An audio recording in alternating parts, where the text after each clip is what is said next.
My name is Jennifer Walsh. I'm 31 years old, and I thought choosing the perfect name for my unborn daughter was a beautiful moment of anticipation until my sister-in-law looked me in the eye and said, "We just love the name Aurora Rose." What happened next showed me that some people will steal anything, even something as precious as a baby's name, to hurt the people they're supposed to love. Before I tell you how one stolen name revealed years of jealousy and how a single family group chat message exposed the most calculated act of cruelty I've ever witnessed, I'd love to know where you're watching from. Please hit that like button and subscribe if you want to hear how 4 screenshots silenced an entire family and made my sister-in-law realize she'd crossed a line she could never uncross. Let me take you back to where this story really begins. I married into the Walsh family 4 years ago when I wed Michael, a wonderful man who worked as an emergency room nurse. The Walsh family was tight-knit, maybe too tight-knit, with Michael's parents, 2 brothers, and their wives all living within a 20-minute radius of each other in suburban Dallas. I was the outsider, having grown up in Colorado and moved to Texas for my job as a registered nurse in the neonatal intensive care unit. While Michael's family was welcoming on the surface, I always sensed an underlying current of protectiveness over their family dynamics. Michael's older brother Ryan was married to Stephanie, a 28-year-old teacher who had been part of the Walsh family circle since high school. She and Michael had actually dated briefly in their teens before she ended up with Ryan, a fact that everyone treated as ancient history but that I sometimes sensed still created awkward undercurrents. Stephanie was everything I wasn't: bubbly, social, deeply embedded in local traditions, and completely comfortable being the center of attention. She organized all the family gatherings, remembered everyone's birthdays, and had a way of making subtle comments that highlighted my outsider status. "Jenny doesn't know about our Christmas traditions yet," she would say with a bright smile, even after I'd participated for 3 years.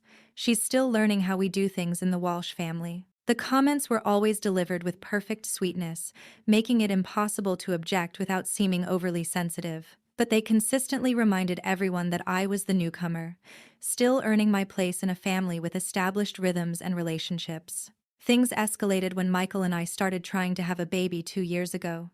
Stephanie, who had been married to Ryan for 6 years, had been very vocal about not wanting children yet. She was focused on her teaching career, wanted to travel, and frequently mentioned that she and Ryan were enjoying being young and free. When Michael and I struggled with fertility issues for over a year, Stephanie's comments became more pointed. "Maybe it's a sign you should wait," she suggested during one family dinner. "Some people rush into having babies before they're really ready. I think it's smart to be financially stable first," she added on another occasion, despite knowing that Michael and I both had good jobs and stable savings. The implied criticism was that Michael and I were somehow irresponsible for wanting children when we did, while she and Ryan were being mature by waiting. After 18 months of trying, multiple doctor visits, and fertility treatments, I finally got pregnant last January. Michael and I were overjoyed, and the family seemed genuinely excited for us. Even Stephanie appeared supportive, asking about my symptoms, and offering advice from her teacher friends who had children. As my pregnancy progressed, I threw myself into planning every detail. Having worked in the NICU for 7 years, I knew how precious and fragile new life could be, and I wanted everything to be perfect for our daughter. The most important decision was choosing her name. Michael and I spent months discussing options, researching meanings, and imagining calling our daughter by various names throughout her life. We finally settled on Aurora Rose Walsh. Aurora, meaning dawn, represented new beginnings and the light our daughter would bring to our lives. Rose was my grandmother's middle name, honoring the woman who had raised me after my parents died in a car accident when I was 8. The combination was beautiful, meaningful, and uniquely ours. We decided to announce the name at my gender reveal party in May, when I was 6 months pregnant. I had planned an elegant garden party at Michael's parents' house, with pink and gold decorations, a beautiful cake, and all our family and closest friends in attendance. The moment came when we cut into the cake to reveal the pink interior, confirming we were having a girl. After the cheers and congratulations died down, I took the microphone that Michael's dad had set up for toasts. "Michael and I are so excited to share that we're having a daughter," I announced to the gathered crowd of about 40 people. "And we'd like to tell you her name. I paused for effect, looking around at all the smiling faces of people we loved. "Meet Aurora Rose Walsh," I said, my voice full of joy and pride. The reaction was overwhelmingly positive. People loved the name, commented on how beautiful it sounded, and asked about the significance of our choices. I explained about Aurora, meaning dawn, and Rose, honoring my grandmother, and several people mentioned how meaningful and lovely the name was. Stephanie was among those who responded enthusiastically. "Aurora Rose is absolutely gorgeous," she exclaimed, hugging me warmly. "What a perfect name for your little girl." "It's so unique and beautiful," she continued. "I've never heard those names combined before. It's going to be perfect for her." Her enthusiasm seemed genuine, and I felt happy that even Stephanie, who had sometimes been critical of my choices, approved of our daughter's name. Over the next few weeks, I enjoyed hearing family members refer to Aurora Rose when asking about my pregnancy. It made the baby feel more real, more anticipated, and I loved how the name rolled off everyone's tongues. I started buying items personalized with her name, a baby blanket embroidered with Aurora Rose, a wooden name sign for her nursery, and a custom mobile with her initials. Michael's mom even had a onesie made that said Aurora Rose's first Christmas for the holiday photos we were planning. 2 months after our gender reveal party, Stephanie made an unexpected announcement at a Sunday family dinner. "Ryan and I have some exciting news," she said, standing up at the table with a bright smile. "We're pregnant." The family erupted in celebration. This was completely unexpected. Stephanie had been adamant about not wanting children yet, and she was only about 8 weeks along, very early for most people to announce. "We know it's early," she continued, "but we're just so excited we couldn't wait to tell everyone." I was genuinely happy for them, despite my surprise. Another baby in the family would be wonderful, and our children would be close in age. "When are you due?" I asked. "January 15th, she replied, just 3 weeks after Jennifer. My due date was December 23rd, which would make our babies practically the same age. It seemed like a wonderful coincidence. Over the next few months, Stephanie's pregnancy became a frequent topic of family conversation. She was experiencing more severe morning sickness than I had, and she often mentioned how difficult her pregnancy was compared to mine. "Jennifer is so lucky," she would say. "She's had such an easy pregnancy. I'm miserable every day." While I sympathized with her struggles, I noticed that her comments often seemed designed to position her pregnancy as more challenging and worthy of attention than mine. In September, when both Stephanie and I were showing noticeably, the family threw us a joint baby shower. It had been Stephanie's suggestion, and while I would have preferred my own celebration, I agreed to share the day to keep family harmony. During the shower, when people asked about baby names, Stephanie was mysteriously evasive. "We're still deciding," she would say with a secretive smile. "We want it to be a surprise." This seemed odd, since I had announced Aurora Rose's name months earlier, but I assumed they were simply being more private about their choice. As my due date approached in December, I was excited but also nervous. Being in the NICU, I knew all the things that could go wrong during delivery, and I wanted everything to go smoothly. Stephanie was also getting close to her due date, though she still had 3 weeks after me. At family gatherings, she frequently complained about being uncomfortable and ready for the baby to arrive. "I'm so done being pregnant," she announced at Christmas dinner. "I just want this baby out." "Be patient," Michael's mom advised. "Babies come when they're ready." On December 20th, 3 days before my due date, I went into labor at 2 a.m. Michael and I rushed to the hospital, and after 14 hours of labor, Aurora Rose Walsh was born at 4:17 p.m. on December 21st. She was perfect, 7 pounds, 6 ounces, with dark hair and the most beautiful features I had ever seen. Holding her for the first time, I felt a love so intense it took my breath away. The family visited throughout the evening and the next day, everyone falling in love with Aurora Rose and commenting on how beautiful her name was and how perfectly it suited her. "She looks exactly like an Aurora Rose," Michael's mom said, holding her granddaughter. "You chose the perfect name." We brought Aurora Rose home on December 23rd, my original due date, and spent our first Christmas as a family of 3. It was magical. Everything I had dreamed of for years. Stephanie was still pregnant and increasingly uncomfortable, frequently texting updates about false alarms and trips to the hospital that turned out to be false labor. On January 20th, just 12 days after Aurora Rose was born, I received a text from Ryan at 6 a.m. "Stephanie's in labor. Baby's coming." This was surprising, since Stephanie wasn't due for another 2 weeks, but early babies are common. Michael and I were exhausted from newborn life, but we were excited to meet our niece or nephew. The baby was born that afternoon. A healthy girl, despite being 2 weeks early. We received another text from Ryan. "She's here, 6 pounds 4 ounces and perfect." What came next changed everything. At 8 p.m. that evening, my phone buzzed with notifications from the Walsh family group chat that included all the siblings, spouses, and grandparents. Ryan had posted a photo of the baby with the caption, "Everyone meet Aurora Rose Walsh, born January 20th at 3:42 p.m. We're so in love." I stared at my phone in disbelief. Aurora Rose Walsh. They had named their daughter Aurora Rose Walsh. My baby, sleeping in my arms, was also Aurora Rose Walsh. We now had 2 Aurora Rose Walshes in the same family. Born 12 days apart. My hands were shaking as I scrolled through the group chat responses. "Beautiful name." From Michael's mom. "Aurora Rose is such a lovely choice." From Michael's dad. "Welcome to the world, Aurora Rose." From Michael's other brother. I looked at Michael, who was staring at his phone with an expression of shock and anger I'd never seen before.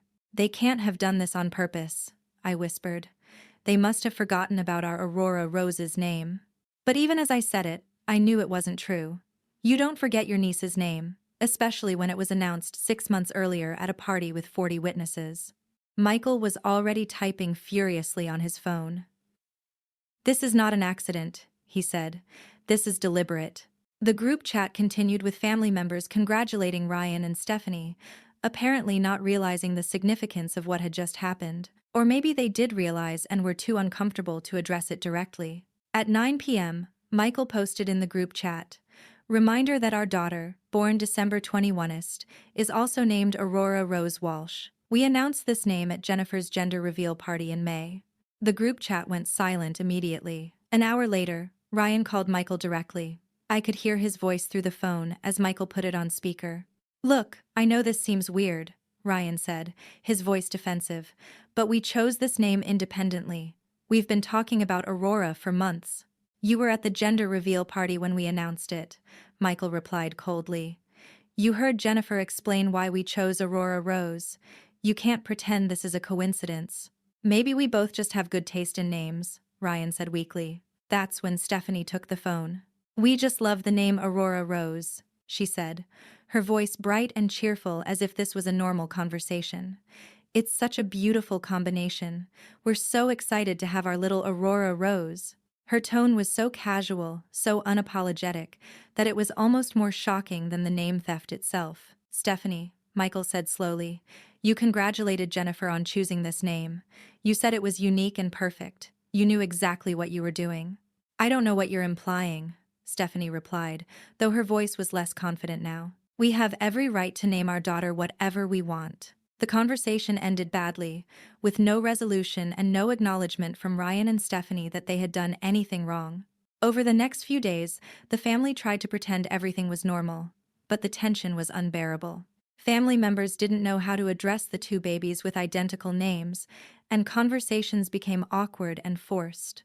Michael's mom started referring to them as Jenny's Aurora Rose and Stephanie's Aurora Rose, which somehow made everything worse. The breaking point came a week later, when Michael's sister-in-law, married to the 3rd brother, sent a private message to our immediate family group chat, the one that didn't include Ryan and Stephanie. "I went back and looked at the gender reveal party photos," she wrote. "I found something interesting."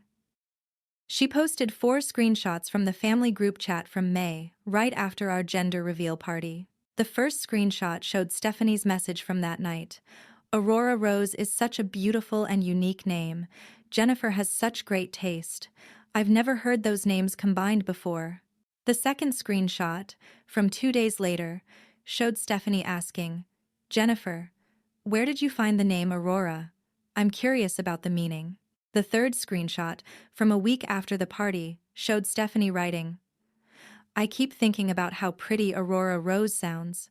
Such a perfect name for a baby girl. The fourth screenshot was from 3 months later, in August, after Stephanie announced her pregnancy. Someone had asked if they had name ideas, and Stephanie had responded, "We want to keep it a surprise, but we're looking at some really beautiful, unique options." The evidence was undeniable. Stephanie had not only known about our choice of Aurora Rose, she had specifically researched the name, complimented its uniqueness, and then deliberately chose it for her own daughter. This wasn't a coincidence or parallel thinking. This was calculated theft of something deeply personal and meaningful. Michael forwarded the screenshots to Ryan and Stephanie with a simple message: "Explain this." The response came an hour later, and it was from Stephanie alone. "Those messages don't prove anything. We can name our daughter whatever we want. Aurora Rose is a beautiful name, and just because you used it first doesn't mean you own it.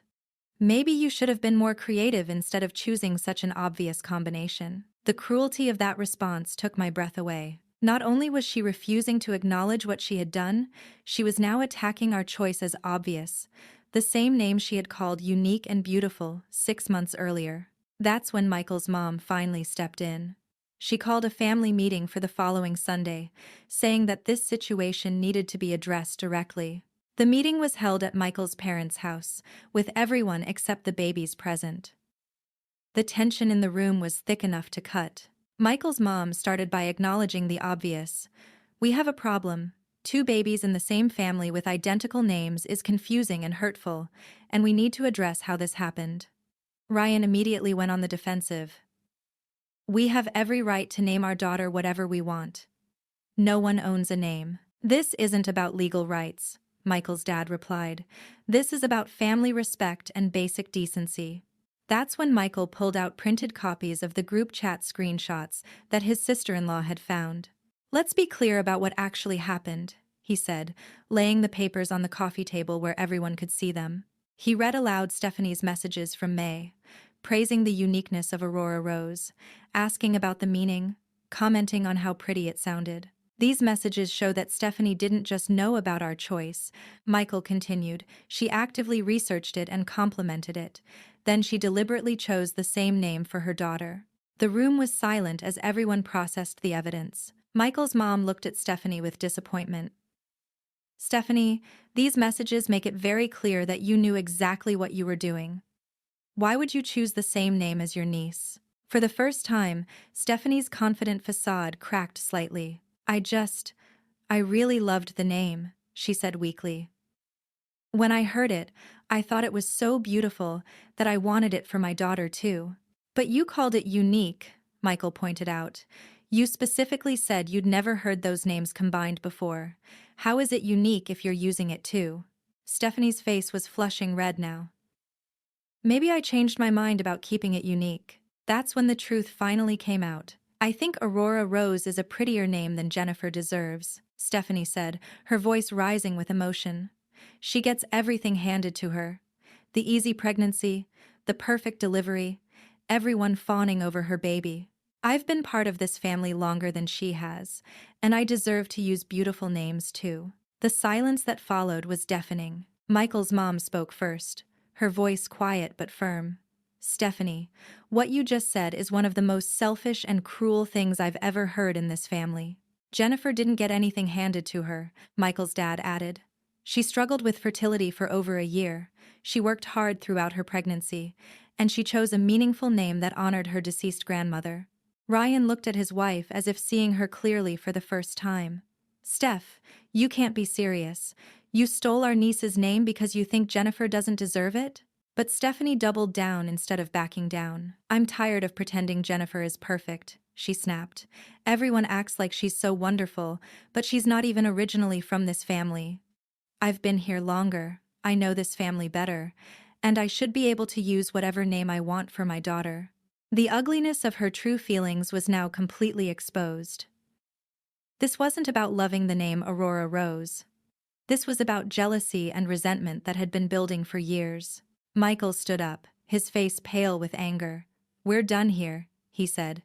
"Jennifer and I will not subject our daughter to this toxicity." We left that day and haven't spoken to Ryan and Stephanie since. The family has essentially split into 2 sides.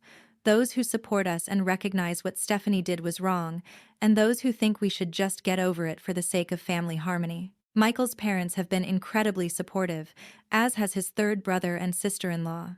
They've made it clear that Stephanie's behavior was unacceptable and that they don't blame us for maintaining distance. Ryan and Stephanie have never apologized. In fact, through family members, we've heard that Stephanie now claims we're being dramatic and that names can't be owned. The practical reality is that family gatherings are now awkward or impossible. Having two Aurora Rose Walshes at the same event is confusing for everyone and painful for us. We've started calling our daughter Rory as a nickname, not because we're backing down from her real name, but because it gives her an identity that Stephanie can't steal. The most heartbreaking part is that our daughters will grow up in the same extended family with identical names, and Stephanie's Aurora Rose will always be a reminder of this betrayal. But there have been unexpected positives too. The situation has shown us who our real allies are in the family, and it's brought Michael and me closer together as we've navigated this challenge as a team. We've also learned that some people will steal anything, even something as precious and personal as a baby's name, if they think it will hurt someone they're jealous of. The woman who announced Aurora Rose Walsh at her gender reveal party 6 months before Stephanie gave birth learned that sometimes the most important thing isn't getting justice, but protecting your child from people who would use her very identity as a weapon. Our Aurora Rose is now 13 months old, and she's the light of our lives regardless of what name appears on her cousin's birth certificate. Love isn't something that can be stolen or diminished by someone else's cruelty. But trust, once broken this completely, can never be repaired. Have you ever had someone steal something deeply personal from you out of jealousy? How do you handle family members who cross lines they can never uncross? I'd love to hear your thoughts in the comments below. If this story resonated with you, please hit that like button and subscribe for more real-life stories about family betrayal, jealousy, and learning to protect what matters most.